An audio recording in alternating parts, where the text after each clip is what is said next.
All right, guys. Welcome to the 7412. We're going to talk configuring advanced Windows Server 2012. Just wrapped up 4.11 and 4.10. Another guy did earlier. I'm Brian Swittergall. I'm a Microsoft certified trainer, and I'm going to be walking you through all this today. How many of you guys are actually taking all of the 4.10, 4.11, 4.12 on the exam front? Got a few hands up there. I see a few faces I recognize. And a bunch of new guys. Anybody just in here for 4.12? Didn't do any of the other ones? 4.11 too. All right. All right, so like 4.11, we got a ton of content. There's going to be not quite as much in 4.11, so we'll be able to slow it down a little bit, maybe do a little more interaction, kind of see how it goes. Okay, so for those that sat through 4.11 and 4.10, we have the intro to Microsoft certification, what it's all about, what kind of changes have been made in the last couple of years, specifically the last year. A little repetitive for some of you, but for some of you it's going to be new. Let's first talk about the three levels. So we've got the associate level, the expert level, and then the master level. And you find the MCSA at the associate level. You find the MCSE at the expert level. That's what most people are looking to attain. And then for the highest level, the master cert.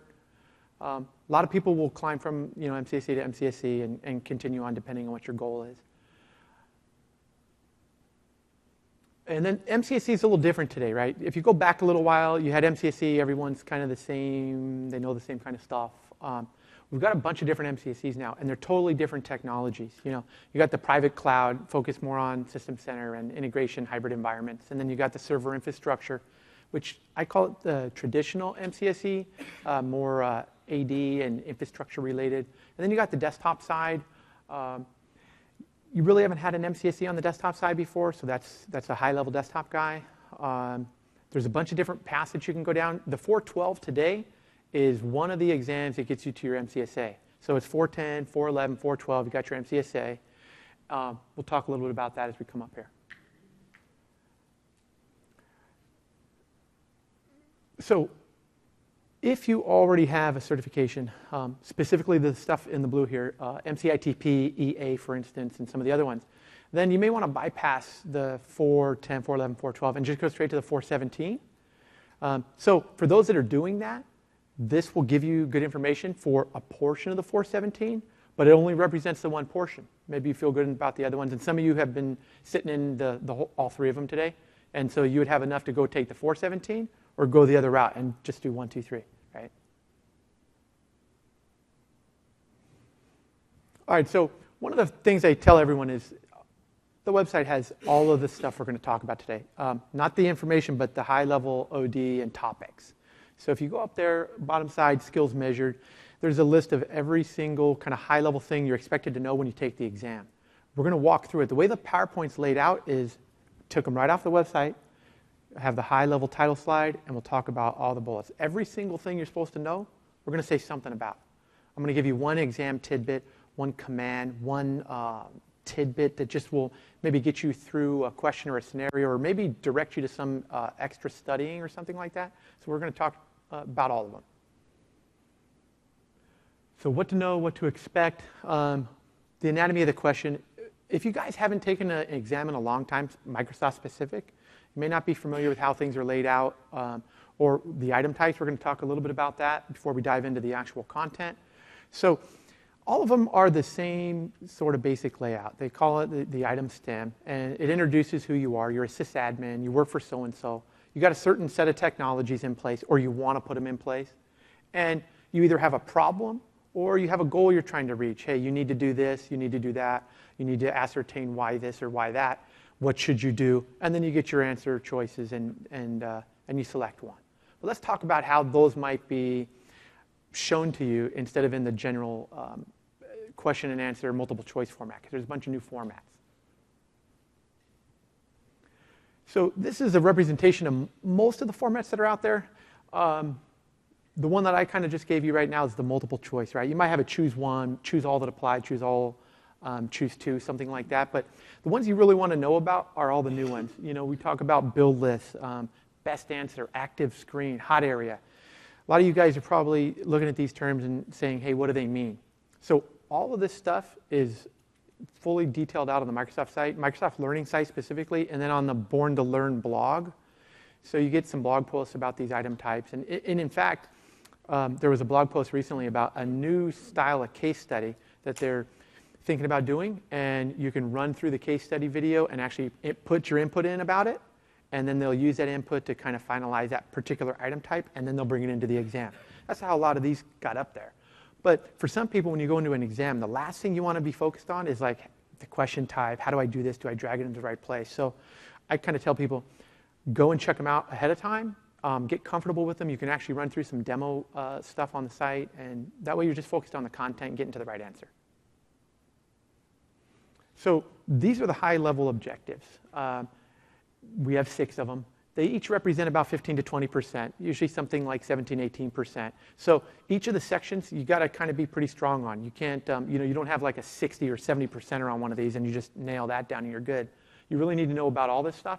We're going to dive into the details, all the exam tidbits in just a couple minutes. All right, before we dive into the actual content, anybody have any questions on the new certification program, the 412 specifically, or maybe MCSA, MCSE, anything like that? Go ahead, in the front. So MCSE, so in fact, you can look at all the MCSEs in a similar light. The MCSA plus typically 2 what I'll call specialty exams. No, that would be your private cloud. Private cloud route is where you go more config man. All right, so we'll dive right in. One of the things I said in my earlier session is there's a pretty good amount of stuff to throw out here. So I'm going to have to fly through some of the slides. I'm not going to read everything verbatim, but I will talk about most of the stuff. And then the slide deck will be available next week. The audio is going to be available next week. So you guys are going to be able to, you don't have to write everything down. It's going to be pretty much there. But if there's something you want to write down, it's okay too.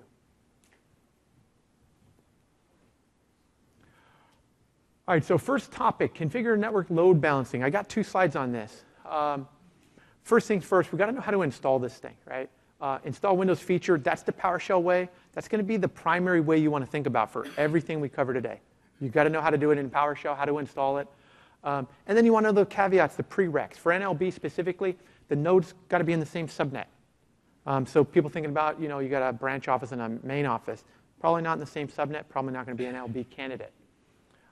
Got to be configured for multicast or unicast, not both. So you want to be aware of what is multicast, what is unicast, right? One thing I mentioned earlier, Server Manager Command deprecated. So I'll talk a little bit about this as we go through. There's a lot of tools that are new, and then there's a lot of tools that are still there, but they're deprecated. Typically, you're going to find that the exam covers the new stuff. So if you find old tools as your answer choice, I would consider that kind of a red, yellow flag.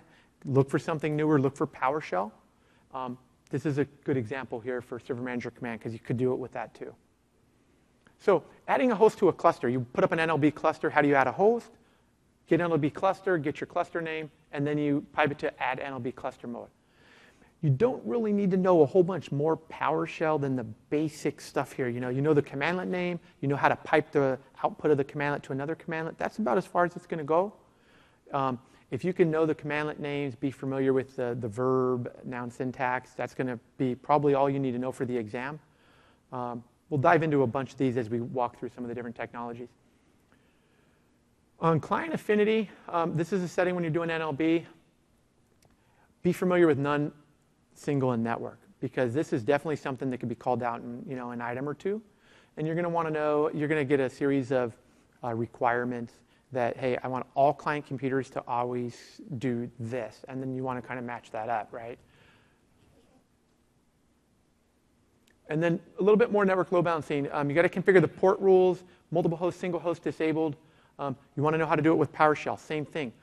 Add NLB cluster port rule. That's pretty straightforward. I think I said in my earlier session, the PowerShell stuff it reads like English. Add a port rule, add this, get that, set this. Be aware of it, though. And if you're not in PowerShell all the time, then spend a little bit of time in it before you go sit the exam. And then NLB cluster operation mode. I talked to unicast multicast or IGMP multicast. The default's unicast. throughout the whole exam, always know about the defaults. Always know, like, what you have by default, what the limitations are, all these types of idiosyncrasies, because that's what's going to come up on a lot of the items. And then if multicast is enabled, the cluster IP has to be converted to multicast as well. These are little caveats that'll may come into play. Finally, on NLB, upgrading an NLB cluster, you want to know the whole process. I'm calling out a tidbit, but you want to kind of know the process at a high level. What does it take? What are the prereqs? What operating systems do you need to have? What if your NLB's on 2003? You want to know about that type of stuff. But on this one, I'm calling out ensure the unicast interhost communication is enabled, and then watch for stuff like, hey, minimize downtime. That's when you do the drain stop, right? Wait for everyone to pop off, and then you can start the process. So that's going to be the type of stuff you want to look for. All right, so failover clustering. Talking about high availability, talking about putting 2 nodes up. We're talking about a service or an application that can't have any downtime or has to have very little downtime. You want to know about the quorum models. These are new. If you haven't worked with it in 2008 or newer, you have the no majority, no witness. You really want to know when to use these. So odd node, even number of nodes. If you have like 5 nodes, you got to know which quorum model to use. And you want to know the pros and cons of each. So if you look at like no majority disk witness only, that's a single point of failure. But there could be a problem where, hey, that might be the best choice. It may not be a best practice, but we're talking about the best choice for a given scenario. If they lay out a scenario where it's got to be the fastest to set up and you've got to use this server and you have to have this, maybe that's the choice. So be wary of that. Don't look always for best practices. Look for whatever it is that solves the goal. That's it. On the cluster networking side, you have 2 primary options to really think about on the networking. Do you want to allow the cluster only to communicate on the network? Or do you also want to allow clients to communicate on the network? Do you want to dedicate the network? Do you want to share the network? This ties back to like, hey, how many network cards do you have? Are they virtual? Can you add more? Are you limited? What's the constraints? And when you find and look at the requirements, you want to kind of plug those in and figure out if you need the option or you don't. Any questions on failover clustering from the exam perspective?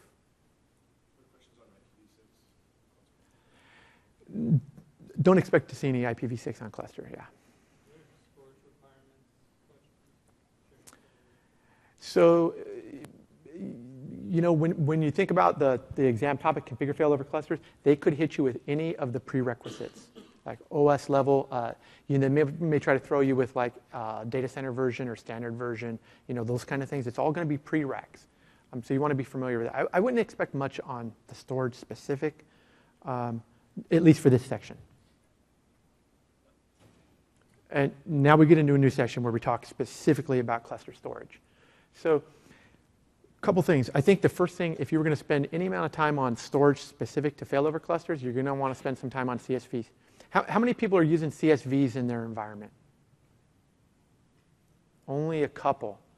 So definitely expect some sort of something on CSVs specific to clustering. One of the big things with CSVs in 2012 is, CSVs used to be Hyper-V only, 2008 R2, and now they've expanded them, scale-out file server and other uses for applications. So you want to be familiar with that because a lot of times you're going to look for like the new features and they're going to hit you on those new features, and you want to know the idiosyncrasies and all that kind of stuff. The big thing for CSVs, though, historically and still today is you have one LUN, you put 10 VMs on it. You need to move one VM to the other node, and you don't want to impact any of the other VMs. What do you do? Or what do you do first?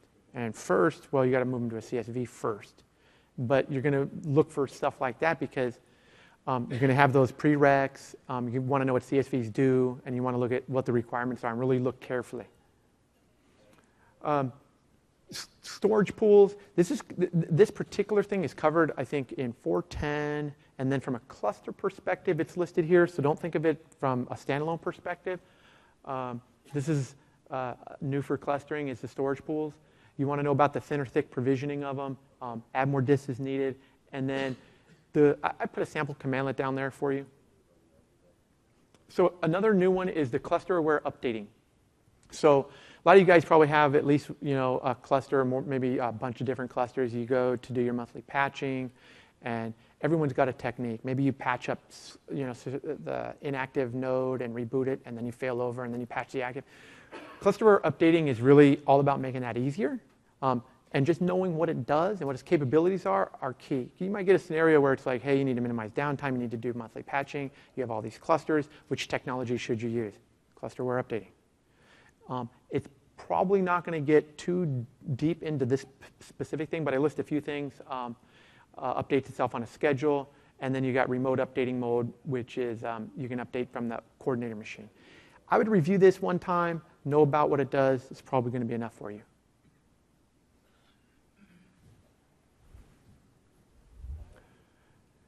All right, so manage the roles. What we're talking about here are when you have your failover cluster and you want a cluster like DHCP, file server, stuff like that, those are the built-in roles.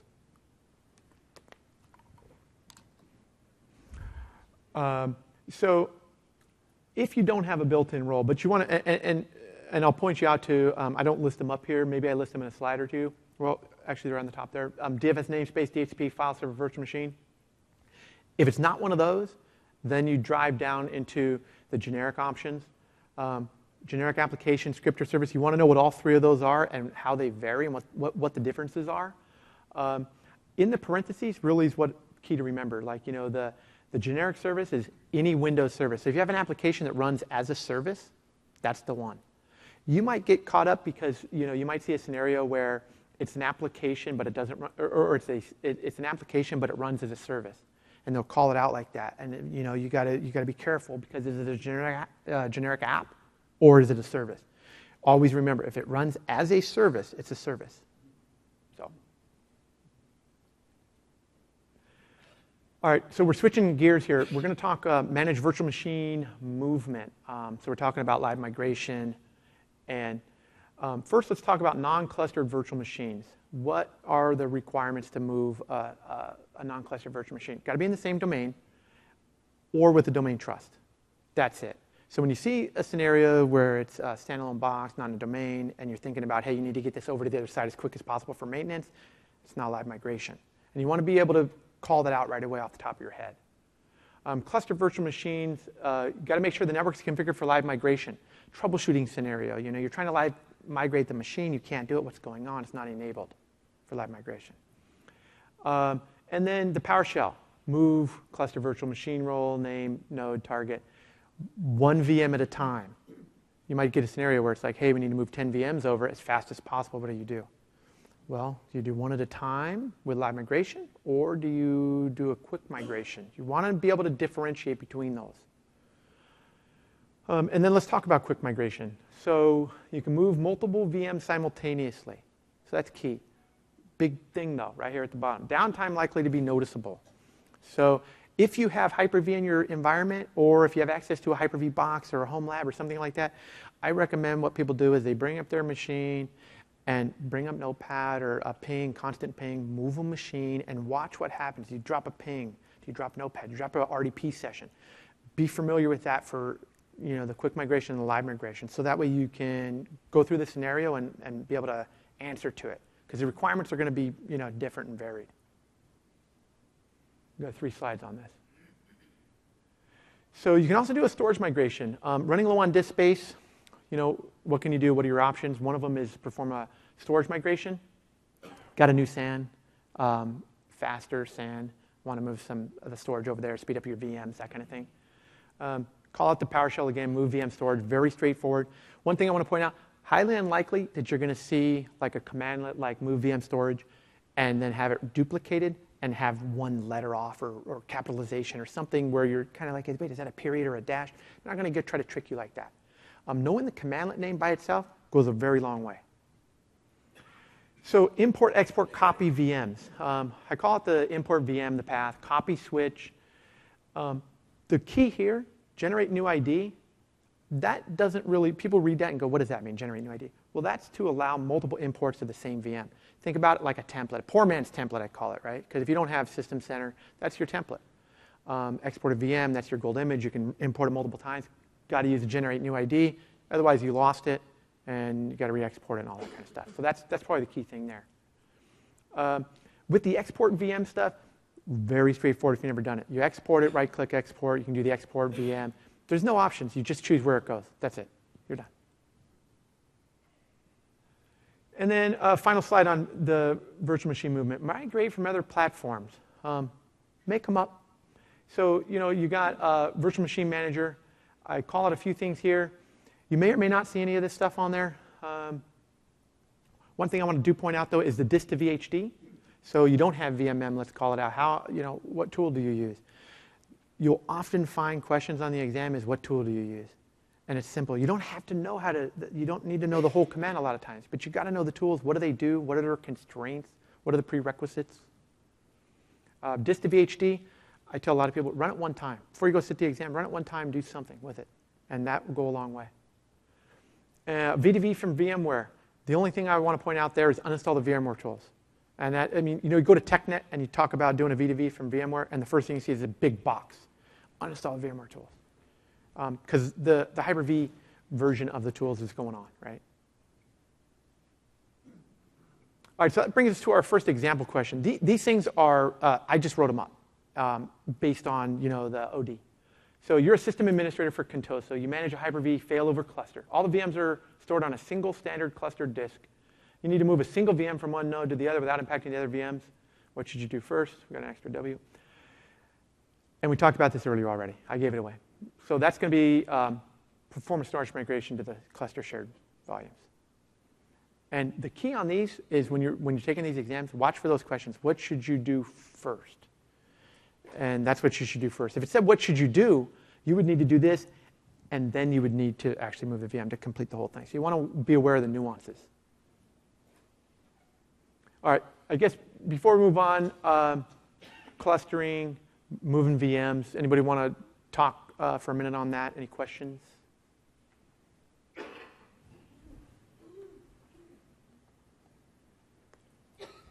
All right, we'll keep moving. There's a ton of content.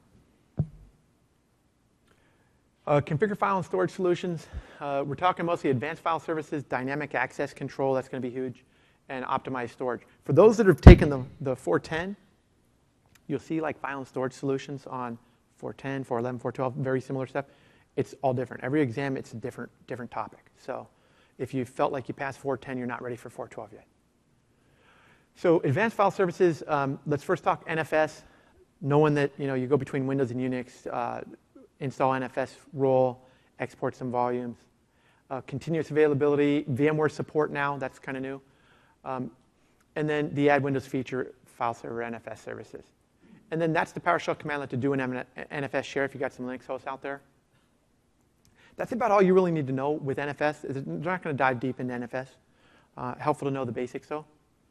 And then branch cache, hosted cache, and distributed cache.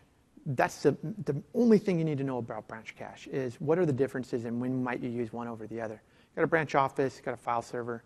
You want to improve performance over the WAN. Don't have a secure server facility. What should you do? Probably distributed cache mode with all the client computers. Got a server closet, some telephony gear in there, right? Maybe you want to throw a server in there. Maybe the way the work style, you might have some requirements for the work style. The guys are in and out of the office all the time. The cache never builds up, or it's not right. So you want to know the difference between distributed and hosted cache. Also want to know that NetSH is a tool you use. You don't really need to memorize a command, but you want to know NetSH for sure. File classification. So this is basically a way to take all the, call it the unstructured data on your network and classify it. Maybe you got HR data. Right now a lot of people, they'll put like an HR folder and an accounting folder and a payroll folder, and that's your classification. This kind of goes a step farther. You can say, hey, all these Excel spreadsheets are classified a certain way. Maybe you're under SOX or HIPAA or something else. This is where file classification comes in. And there's really three methods: manual, location, and content-based. You want to know the difference between those. They're pretty straightforward. The manual way, you right-click the properties of the file, and you can go to the classification tab if you guys never saw it, and then you can just configure it manually. That's obviously high overhead. But you can use Windows PowerShell scripts and automate it. And then the content-based and location-based, if it's in a certain folder or you want to put some more rules around it. Be aware of what it is, though, and what the limitations are. And then hand in hand with that is like the auditing. How do you audit who's coming through? What's new is the expression-based auditing. So with the dynamic access control, we're going to talk about that in just a couple minutes. One of the things you can do with the expression-based auditing is like, hey, if you're a member of a group and you try to go here and it's this kind of file and it's this kind of day, then do this. That's kind of the expression-based auditing. Maybe log an event in the event log.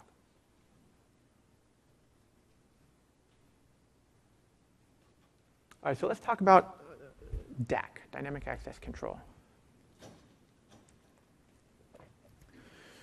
The first thing I'll point out about DAC, a lot of people don't have it deployed yet. A lot of people have never seen it. And if I were to tell you to study one area, this would be the area I'd tell you. This is key.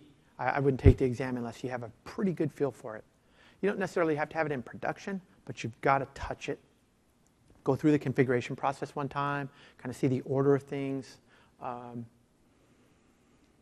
It's big. So let's walk through some of this stuff.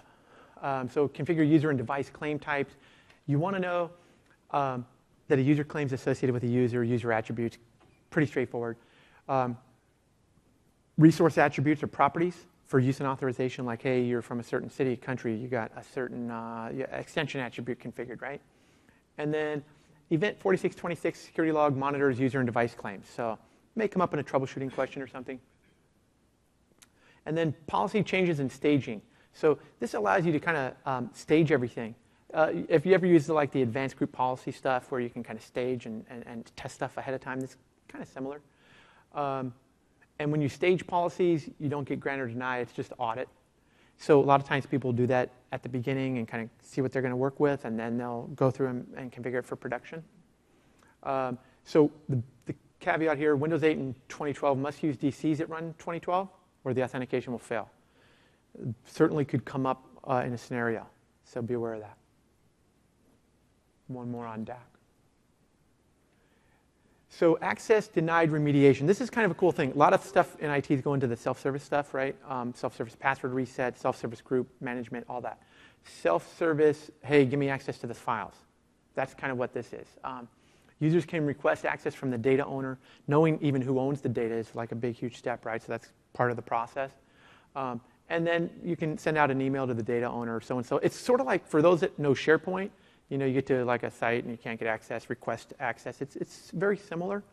But just knowing what that is, access denied remediation, is going to go a long way. And then the file server admin can view the affected permissions to troubleshoot. I lay out a commandlet. No need to memorize that or anything, but just there for reference. Anything on dynamic access control? I mean, it's a big topic. One thing I want to remind everyone, I'm just calling out one or two tidbits on some of the high-level topics. There's more to know. Go through it and touch it. And but if you want me to cover something, I can real quick. All right. Configure and optimize storage. This is another one of the primary areas. First thing we're going to talk about is iSCSI. So you got your target, you got your initiator. And you can do a target server as a failover cluster role now. The one thing to know about that, disks are offline by default in the failover cluster. So troubleshooting scenario, I think I've seen forum posts about this. You know, hey, I can't get the thing going. What's going on? Well, it's offline, disk offline. So it's just something to know. And then how do you add the feature? The iSCSI target server right there and the portal right there. Let's jump into the ISNS. So you got a lot of iSCSI, big network, becomes unmanageable. So think about a scenario where it's like, hey, you want to minimize administrative overhead. You got tons of iSCSI out there. What technology could you tap to minimize my administrative overhead? That's this one, ISNS. Automates the discovery configuration management of iSCSI. Only supports iSCSI. And it's basically a database of all the iSCSI nodes for the most part. And then one last thing, the discovery domains provide zoning functionality for those that are doing a little bit more storage, if you know what zoning is. I think that I call out easing administration because I try to tie like a lot of these topics to what it is. It's better security, easing administration, more efficient work, whatever, and that helps on the exam sometimes. So thin provisioning and trim. Anybody actually using thin provisioning outside of Microsoft? Like, you know, like in NetApp or EMC? So a good chunk of you. I mean, now it's coming into the server world basically on the Microsoft side. And you have thin provisioning, trim, and dedupe. Specifically for this exam, it's really thin provisioning and trim. You want to know about the different forecasting methods. And then you want to know about the temporary and the permanent exhaustion setting. So partition goes offline. That's obviously a big deal. There's likely a scenario laid out where it's like, hey, you don't want anything to ever go offline. And that would be your first one, the temporary resource exhaustion, right? You want to know those settings when you walk in.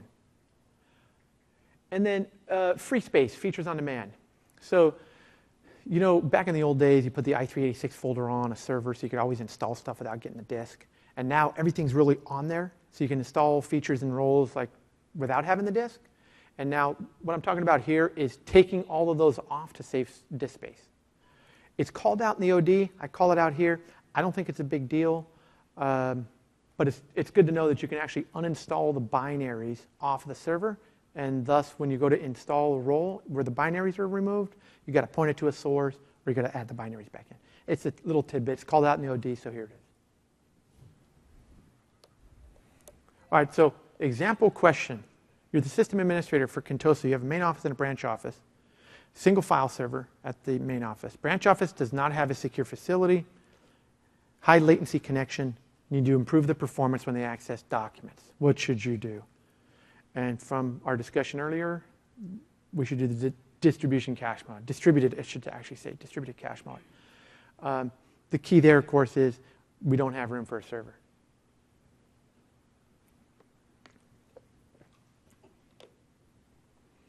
All right, so now we're on a new functional group, implement business continuity and disaster recovery. This is going to be a lot of backups, recovery, and then site-level fault tolerance stuff. So first things first on the backups. How do you install the backup feature? It's the same thing we've been talking about, install Windows feature. If you want to do a scheduled backup, wb-admin enable backup, wb-admin start backup for one-time backup. I talked about this in my 411 class. And you really need to know the wb-admin stuff because it's going to be like, hey, you need to take a one-time backup. Hey, you need to do a scheduled backup. You've got to know what the command is. And the big one here, a lot of people probably haven't used this, is the Windows Online backups, Azure backups, names changing from time to time. I actually put these in place, and you can use the GUI to back up right to Azure. You want to know about that? They have a free trial, so you can go sign up, and within about maybe 30 minutes, you can have Azure backups from any server, and it's free, and you can try it out, and it'll probably take you 30 minutes. I'd recommend doing that because there's a couple things that come out of that, and I think I call them out here. So download the agent and register the server. If I was going to tell you anything on this slide, that would be the one. Because often it's like, download the agent. I already have Windows backup. What am I downloading, right? But if you go through it, then you know that. And those are the types of things that might be tested.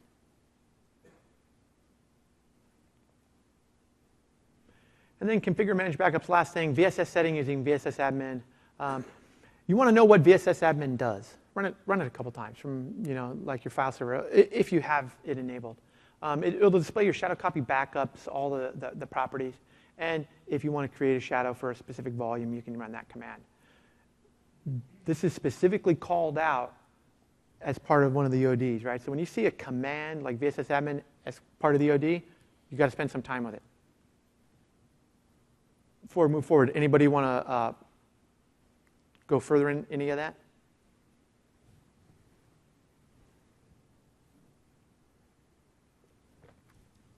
All right. Site-level fault tolerance.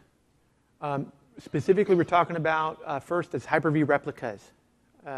So when you think about the 410, you talk about Hyper-V, how to set up a VM, a single node, that kind of thing. 411, you start getting into some more advanced stuff. And this is the one where you get into the replicas.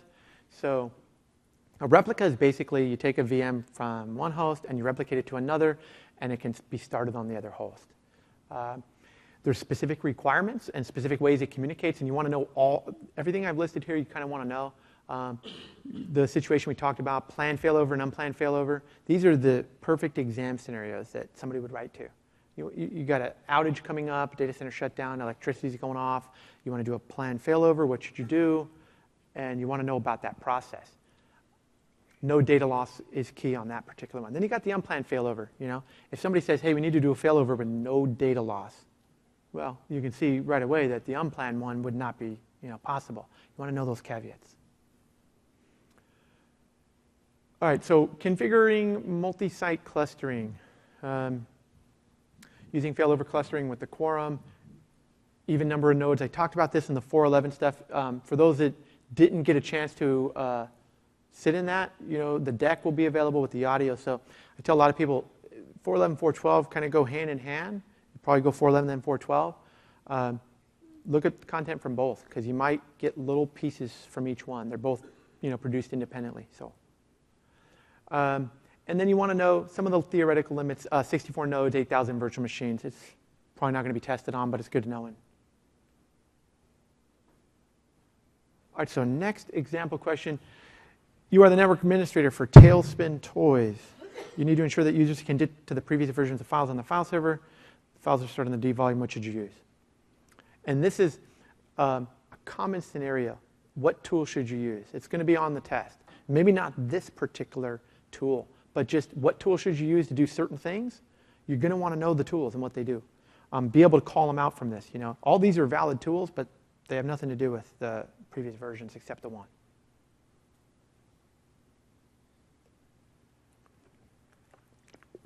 All right, we're going to dive into networking and a few new things like IPAM. First thing is the advanced DHCP. We're talking superscopes and multicast scopes.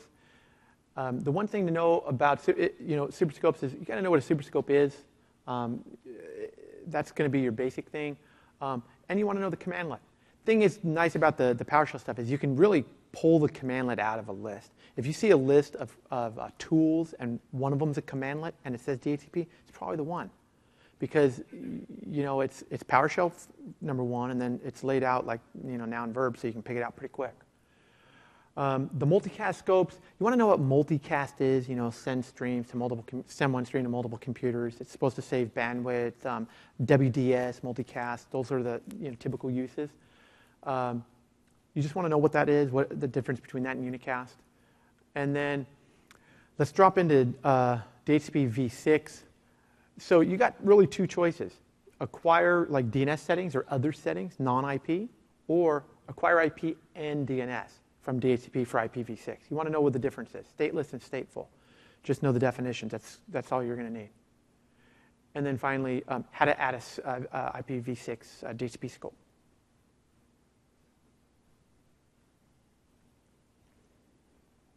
So high availability for DHCP. That's been around for a long time. The one thing to know, it's one of the failover cluster roles we talked about earlier. So you can tap into that. You do the split scope DHCP.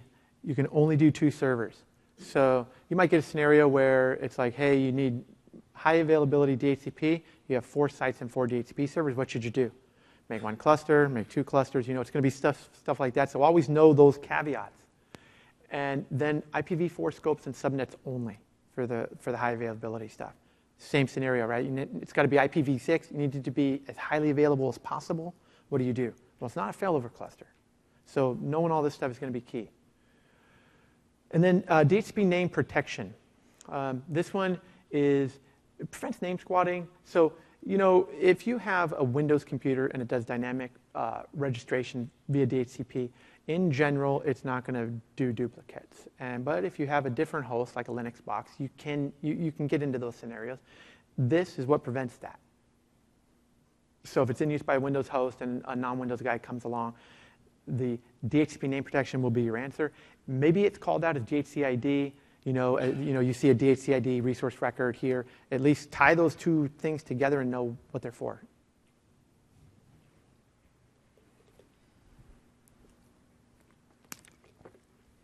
All right, so let's jump into DNS. The DNSSEC stuff, those are the security extensions, online signing, key management, only supported in Active Directory integrated DNS environments. Zone signing signs each individual record, and then you can re-sign.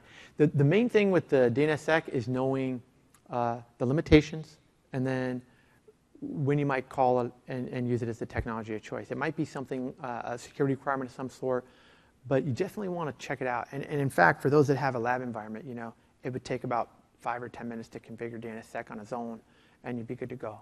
I recommend touching all that stuff if you can. DNS logging, this is pretty basic stuff. You want to know about the DNS server log. You want to know about the counters, perfmon counters, if you want to see how many queries are coming against the DNS server or something like that. I won't dive too much into that. And then the zone delegation. Talked a little bit about this on the 411. You're adding subdomains, mergers, acquisitions. You got different admin teams, different parts of management of the zone. Divide really huge zones into smaller ones. Very specific scenarios. Maybe you want to minimize bandwidth or minimize replication, things like that. That's when you're going to think about zone delegation.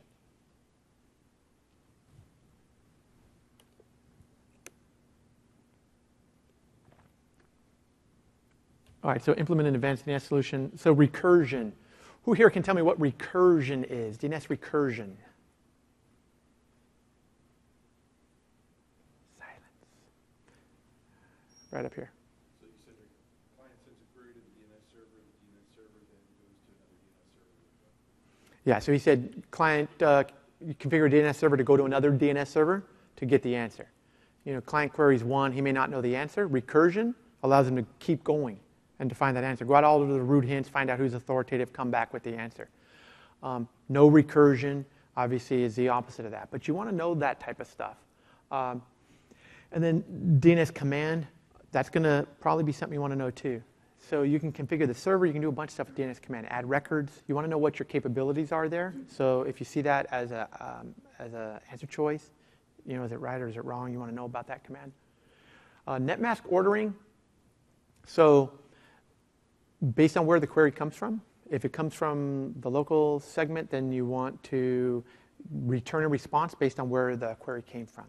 That's kind of like, these will come up in like efficient use scenarios, right? You got low bandwidth, you got multiple sites, you got DNS servers in different places. You want to just try to keep things orderly. Maybe you have a web server with all the same content in 4 different sites. Make sure the client goes to the one that's at his site. That's what we're talking about. Local subnet priority is on by default. And then the global name zone. This is something you want to research a little bit. This allows single name resolution, like I say, server 01. So a lot of times people have their environment configured so if you type in ping server 01, it will append your domain name to the end of it. And so it feels like you're getting single name resolution, but you're not really.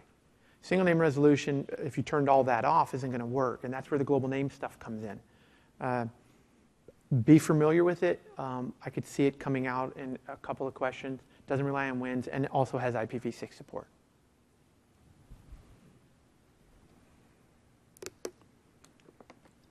So IP address management, otherwise known as IPAM.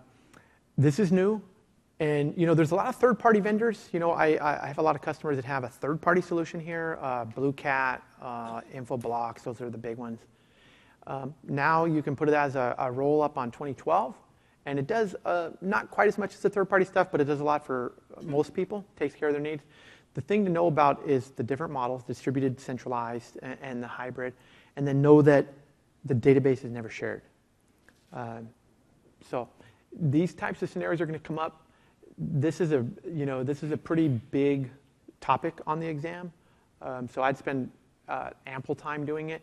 The one thing I want to point out here, you have the IPAM administrators group, and so often people put the IPAM administrator in there, and then they go to try to manage DNS or DHCP and stuff. They don't get anywhere because they still have to have rights to wherever they're going to manage. Even though they're the IPAM administrator, they still got to have rights everywhere else. So be aware of that little caveat. And then server discovery must be joined, domain joined in a single AD forest, cannot be on a DC. This is all still related to IPAM. Can't put IPAM on the DC, got to be domain joined and got to have the forest. If you have a multi-forest environment, then you do multiple IPAMs, and again, database not shared. A little bit of a headache, nightmare. And then you don't get an external database. Maybe you can see a distractor like, hey, we want to maximize the availability of the data, put it on SQL. Can't do it. All right, brings us to our example question. This is the choose all that apply, everyone's favorite probably. So you're the system administrator for Fabricom. You have a main office, single DHCP server, single DHCP scope, and you need to configure it for high availability. So what should you do, and then you choose all that apply.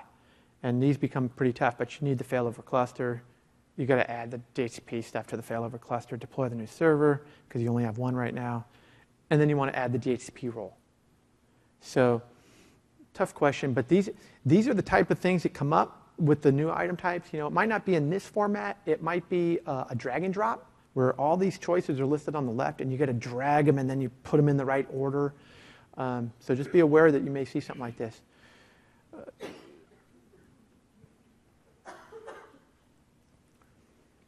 So let's talk Active Directory. We've got 4 big topics on AD.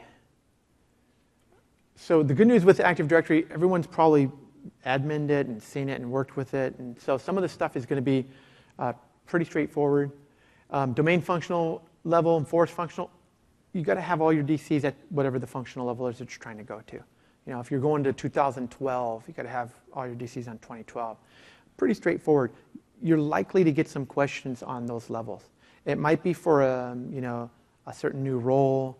It might be for something else, but you got to be familiar with that. Upgrading the force functional levels, talked a little bit about that. So also know about the domain functional level for 2012. It basically has one feature kind of segmented into 3 sub-features. You want to be familiar with that because you might get a scenario where, hey, you want the KDC support for claims. What should you do? Oh, you got to bump the level up. Or it might be, hey, you tried to set that in group policy, it doesn't work. Well, you might need to bump the level up.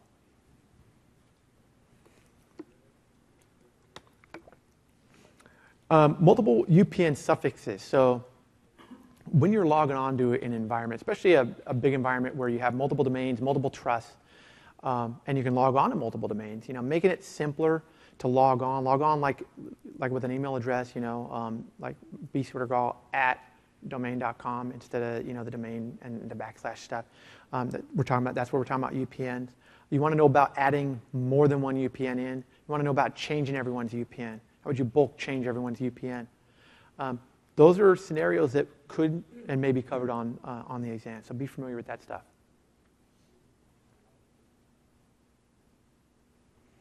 All right, so let's talk trusts.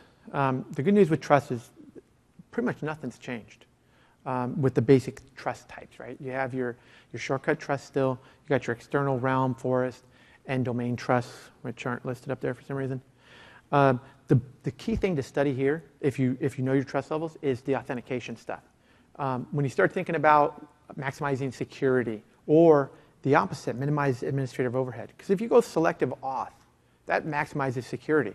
But it's a nightmare from an administration perspective. So you got to really be careful with the requirements. If it's, hey, we want to minimize administrative overhead, forest-wide authentication. And you want to be aware of those caveats, because that is called out specifically in the OD. It's likely to be tested.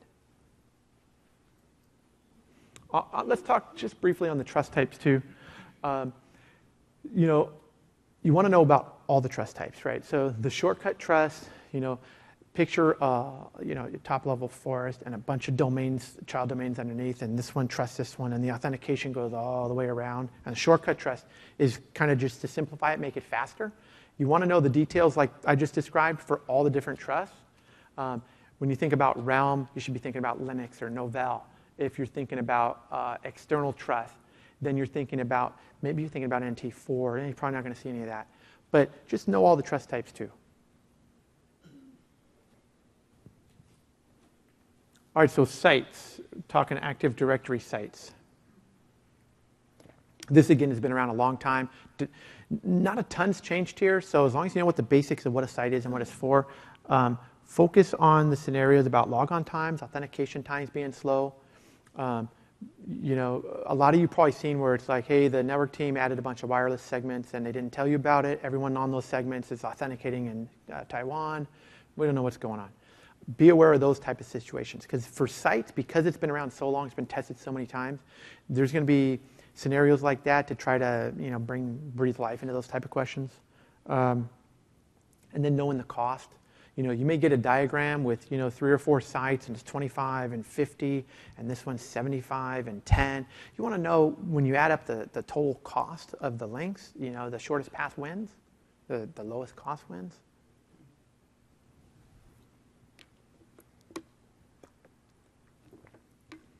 All right. And then AD and sysvol replication. So password replication, thing to know here is you put up on RODC, talk a little bit about that for a second. You put up on RODC, no one's password is cached. That's key. Got to configure that.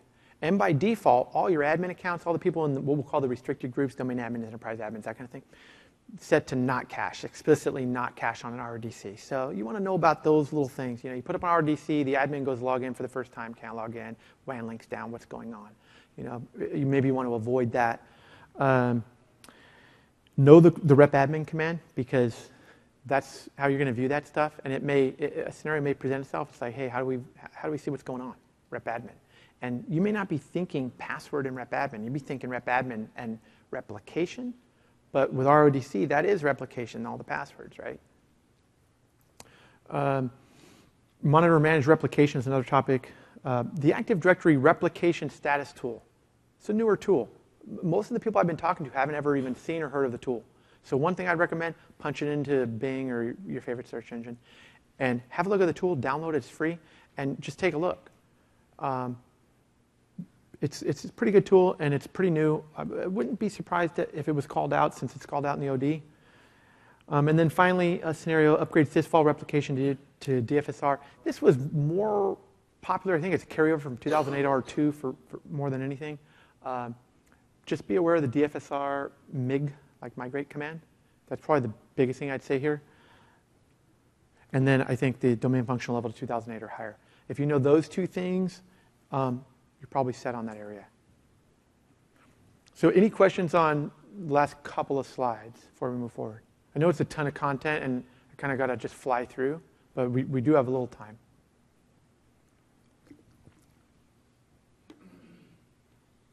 All right, so we got an example question.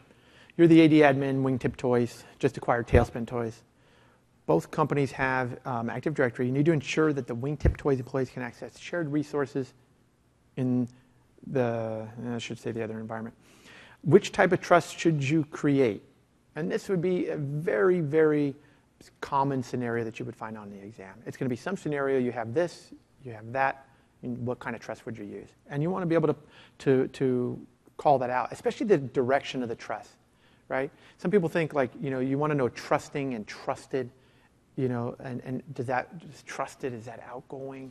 Is that incoming? You want to be able to rattle that off the top of your head. There's definitely going to be some items on the trust types. This is just one I made up, though. All right, so now we're going to dive into identity and access. This is another one, like I said about DAC earlier. This is another thing that a lot of people haven't touched. Everyone's touched AD to some extent. This is something a lot of people haven't touched. So if you're going to chunk out your study time, ADFS is one of the key areas that I'd focus on. All right, so just getting the terms down. That's probably the biggest thing. Knowing what a relying party trust is, knowing what a claim is, knowing what a claim description is. For a lot of people probably in the room, these are all brand new terms, and you have no idea what they mean. The slide is probably a good thing to review before you walk in to take the exam, just knowing all this stuff. Knowing that the partner organization processes the claims. You got one side that's got the resources, one side that's got the accounts, and you want to know what configurations you'd put in place on both sides. Which side needs ADFS? Both sides? What if both sides have ADFS? What about an ADFS proxy? These are all things that we'll dive into. I have another slide on it here. So the account partner organization, the resource partner organization, I kind of talked about that. One person has the resources, one person's going to be the user side. So when we talk about ADFS, there's, you got your ADFS servers, but you have your ADFS proxy. It's a key design consideration. So when you're thinking about like high security, maximize security, you're about to partner up with a supplier or something like that, you always want to be thinking proxy, like scan right down to the answers and look for proxy, and then read the rest of the question. That's kind of like a good idea. It uses HTTPS for the communication, and then I call out, just a commandlet. Like I say, if you know the commandlet names, can kind of pick them out of a list, you're probably in pretty good shape.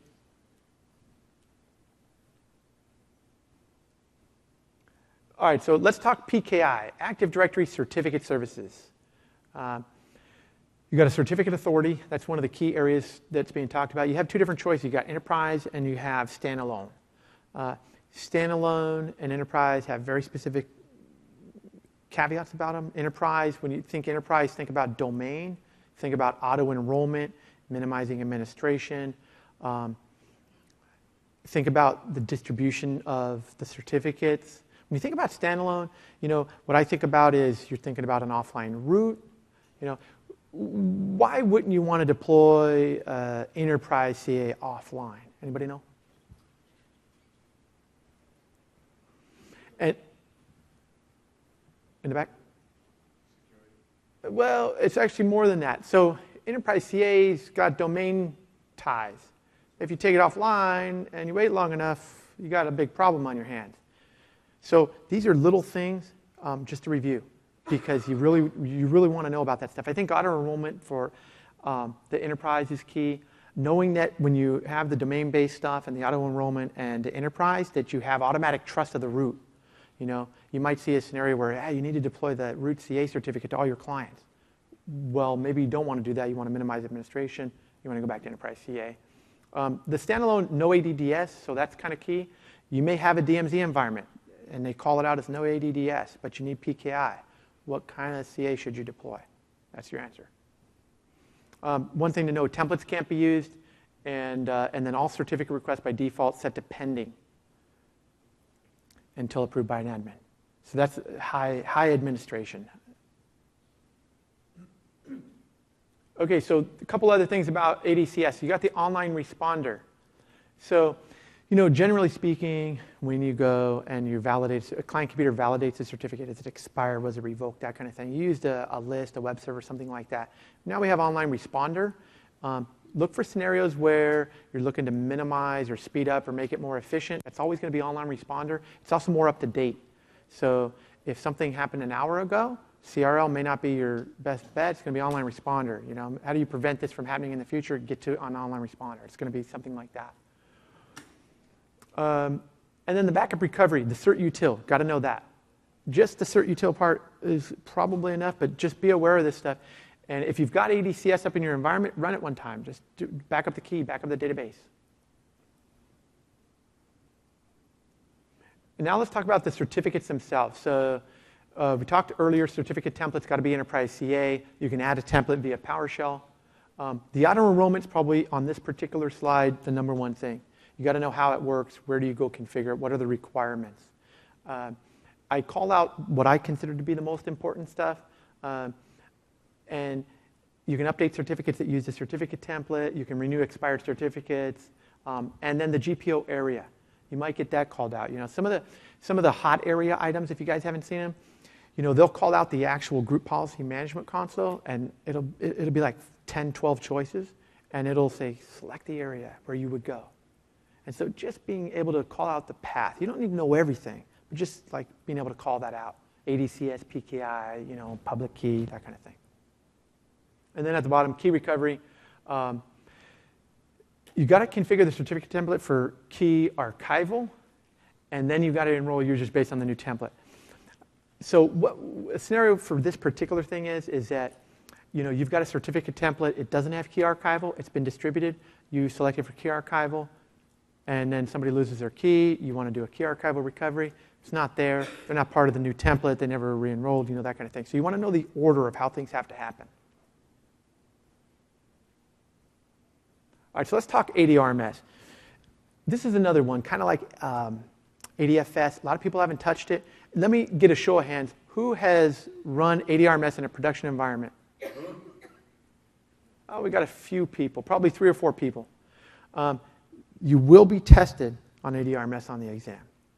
What the questions are, I can't tell you, right? But it's called out, and here we are. So specifically for 412, install licensing or certificate ADRMS server. You want to know the difference between a licensing-only server and a non-licensing-only server, what they call ADRMS server. Licensing-only, I call out a couple things. Specific department policies or templates.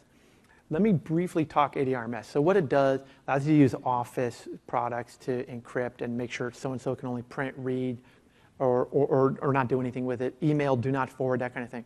So you configure templates for that, right? And the templates are available in Word and Outlook and all that kind of stuff. The Problem is, and this is key to the exam, you configure one set of templates and they're available to everybody. And so if you want to do templates for accounting and they have special templates that only they're going to use, and you need another licensing server. So that's something to know. The SCP, the Service Connection Point, the one caveat I call it here, requires enterprise admin. You know, you might see domain admin. Almost everything you can do with domain admin. This requires enterprise admin. That's something to know. And then the other thing, the client deployment. The main thing here, Vista and later, the ADRMS client's actually built in. So you don't have to really do anything with it. With XP, though, it's not built in. You got to distribute it. You got to have a method for that. There's also some template distribution concerns there. I don't anticipate XP. You know, it's kind of coming to the end of life, but it might be in there. And then let's talk managed trusted domains, trusted user domains. This is so if you have one caveat. ADRMS use internal only. Like everything we've been talking about, it's internal only. If I send an email to Clifton here, and it's ADRMS, he can't do anything with it. That's when we get into the trusted user domain. So you know you can process requests. We also talk, I think, on the next slide about federation. So you can do ADRMS between orgs. But know that otherwise it's all internal. Publishing domains, process license requests for content, trusted user domain, trusted publishing domain, kind of one in together.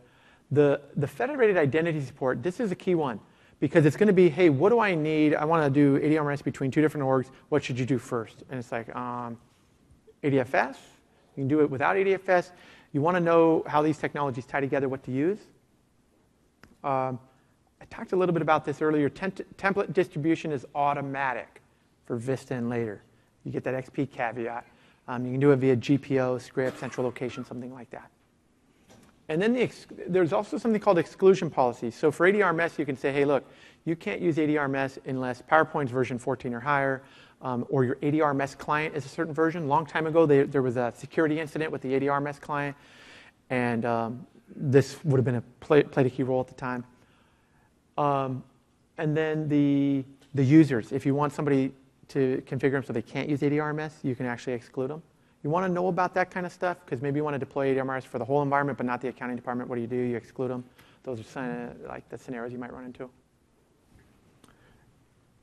Questions on ADRMS? Anything?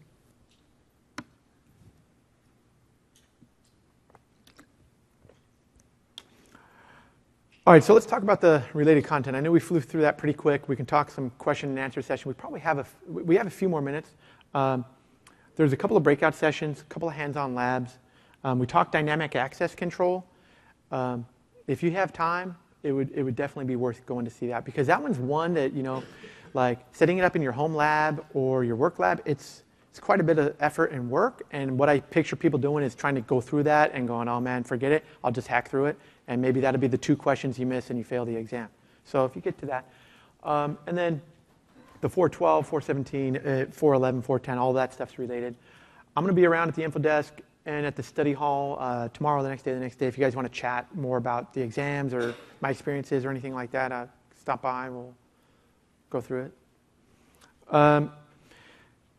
We have some resources for you guys. You've probably seen this in every session. You know, it's mandatory into slide type of stuff. So have a look at these. There is some pretty good stuff. The Channel 9 stuff has gotten a lot better. Really good use there. And then finally, complete the evaluation, win the Xbox. I said earlier, no Xbox One, but it's a 360, maybe a win. So if you get a chance, do that. And then we're done with the content, but if you guys want to hang out and chat for a couple of minutes about some of the topics, the slides, you got something you want to do privately up here, we can do that afterwards. Otherwise, thanks, guys.